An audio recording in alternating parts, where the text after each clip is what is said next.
Lods mga Lodi, welcome to my vlog. This is Starchy Channel mga Lods. So ayun mga Lodi, dito tayo sa may Taytay Falls. May High Laguna. So bumiyahe tayo mga Lodi. Alauna ng hapon. So dumating kami dito mga Lodi. Mag-alas 7 ngayon. So napakalamig mga Lods. So, ayun na nga, kahit saan tayo pupunta. Ayan na yung falls mga Lodi, oh. Mamaya, maliligo tayo ng mamaya. O, diba? Ayos. So, papakita ko sa mga Lodi kung yung mga view niya mamaya mga Lods. Oh. Yes. So, hanggang doon yung mga Lodi, pababa yan. Doon. Kaya, samahan nyo ako mga Lods. Akit tayo mamaya dun sa taas. Alright. Yes, good morning mga Lods. Kagigising lang natin. So ito yung area mga Lods. Paupahan nila mga Lodi. Yung mga room. So yung upa ng room dito mga Lods, 1,000. So meron naman dun sa pinakabungal, mas mahal dun, 1,800. So dito tayo sa pinakamura mga Lods para makaless tayo. So ito mga Lods, pagka gusto mo mag-breakfast, itong nakatumbok ng tindahan yan, maraming pang mga pang breakfast na mga Lods, may tosino, may hotdog, may itlog, basta marami mga Lods.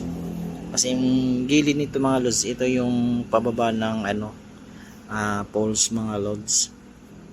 Kaya bababa na tayo para so ang oras natin mga Lodi ay 7:30 ng umaga.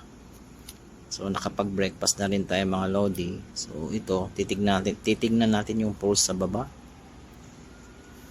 May high pulse mga Lodi.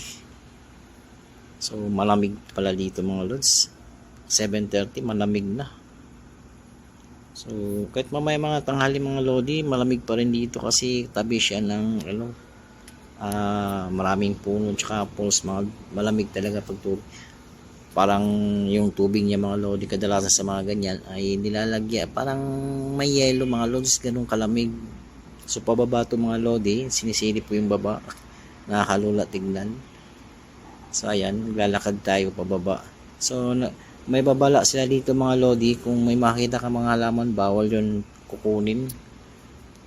Kalagay kasi to mga Lods, nasakupan ng DNR to mga Lodi, nilalagaan kasi nila to. So ayan, bawat may babala yan sa gilid. So ganun talaga mga taong gala mga Lods. So, ayan, diretso lang tayo while walking nakakabawas ng abs mga Lods. So samahan nyo ako mga Lodi. Yan, papakita ko lang sa inyo. Ayan, nakachinelas pa tayong, so sana magpa para kaya lang malayo pababa mga Lods babala naman mga Lods, mga reminders mga Lodi. So mamaya mga Lodi, maraming tao dito, yung aga-aga pa kasi mga Lods, malamig pa dito sa baba pag ganitong oras kasi baka maaga pa, siguro mga 10 o 11 mga Lods, ang daming tao dito mga Lodi. So napakagandang falls pala to dito mga Lods, tsaka malinis. So tabayan yung mga Lodi. Sana kung hindi pa kayo nakapag-subscribe, don't forget to subscribe mga Lodi. Ayun. So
mga lodi. Ang ganda ng view talaga mga lods.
Yung mga lods, ayos ka?